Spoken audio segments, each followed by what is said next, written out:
Franck Adrailly, je suis le fondateur de My Tour Live qui a été créé fin 2018, donc il y a maintenant presque 3 ans et j'en suis un petit peu fier, c'est déjà pas mal. Et puis nous sommes spécialisés dans la visite guidée immersive à distance avec une expérience tout à fait unique et innovante qui combine l'immersion vidéo 360 avec l'interactivité, la communication temps réel entre le guide et les participants.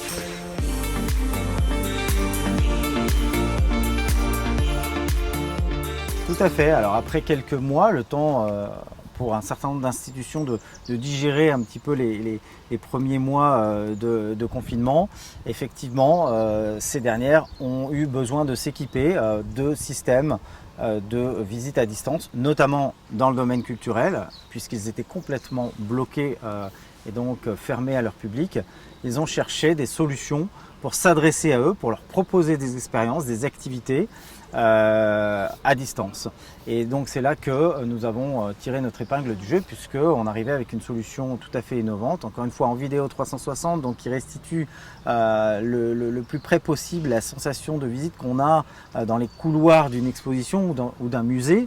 Et ça leur a plu, le côté très réaliste, très authentique de la sensation de visite. Et puis bien sûr la médiation en ligne, la médiation culturelle, donc avec un médiateur qui peut interagir avec son public comme en visite guidée sur site. Et donc pour bon nombre d'entre elles, eh bien, on a pu commencer avec des expérimentations, des pilotes et même aller un peu plus loin avec des clients de rang national, régional et même départemental ou local. Mais c'est vrai qu'on a séduit de très grands acteurs qui sont aujourd'hui au premier plan des expériences culturelles. Donc je peux citer le Centre des Monuments Nationaux avec tous ces monuments, et on en a fait quelques-uns avec eux, comme le Château d'If. Et aujourd'hui on travaille sur Carcassonne, on a fait il n'y a pas très longtemps l'abbaye de Cluny, mais on a travaillé aussi avec beaucoup de musées ou de fondations, comme la Fondation Louis Vuitton. Des musées régionaux, départementaux, le musée par exemple départemental d'art l'Antique, alors qui a fait une visite de musée, mais aussi qui a fait une visite archéologique, et ça c'était tout à fait inédit, sur un chantier de reconstitution de peinture d'il y a 2000 ans. Donc voilà, des expériences tout à fait variées dans le domaine culturel. Alors on a aussi fait des développements pour l'immobilier. Alors tout le monde connaît la visite immobilière, la visite virtuelle, mais nous on a amené quelque chose de nouveau, encore une fois avec la vidéo 360. Et puis le tourisme. Alors les offices de tourisme, les agences de promotion du tourisme, quelquefois les guides conférenciers indépendants qui cherchaient à recommencer à travailler, et donc qui ont choisi notre solution pour s'adresser aussi à leur public, en tout cas continuer à entretenir des visites avec des clients à distance.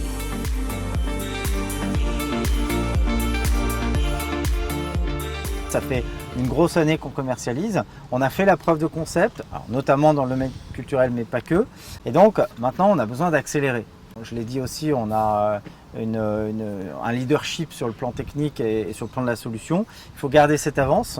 Il faut aller plus vite sur le plan commercial.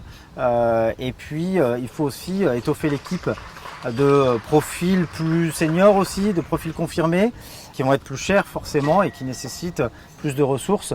Donc oui, on a besoin de ressources financières qu'on a évaluées à environ 1 million d'euros sur un programme, on va dire 2022-2023, avec des objectifs de développement, de croissance forte, et pour nous permettre réellement d'aller beaucoup plus loin, tant au plan national d'ailleurs que international, puisqu'on a ouvert quelques portes à l'international, notamment en Suisse, mais pas que. Par exemple, on a un client en Chine, mais pour l'instant c'est très sporadique, et on a besoin de s'installer de manière plus durable sur certains marchés, et donc là aussi il faut se structurer, il faut des ressources complémentaires. Voilà, la preuve de concept, ça nous a permis de franchir un cap, mais il faut franchir un deuxième cap maintenant, c'est l'accélération et le scale-up comme on dit, et ça c'est encore un nouveau challenge.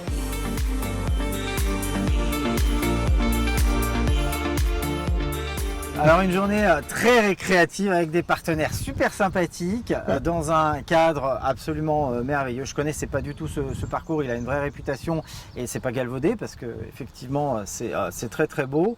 Après comment j'ai joué au golf, comme souvent avec des hauts et des bas, mais globalement c'est un gros plaisir de retrouver les sensations et puis finalement d'aborder ces questions et ces relations avec les investisseurs ou potentiels investisseurs dans un cadre voilà, plus ludique, plus amical, avec une relation plus conviviale. J'aime bien, j'aime bien aussi ce format et on a bien rigolé en l'occurrence dans le groupe.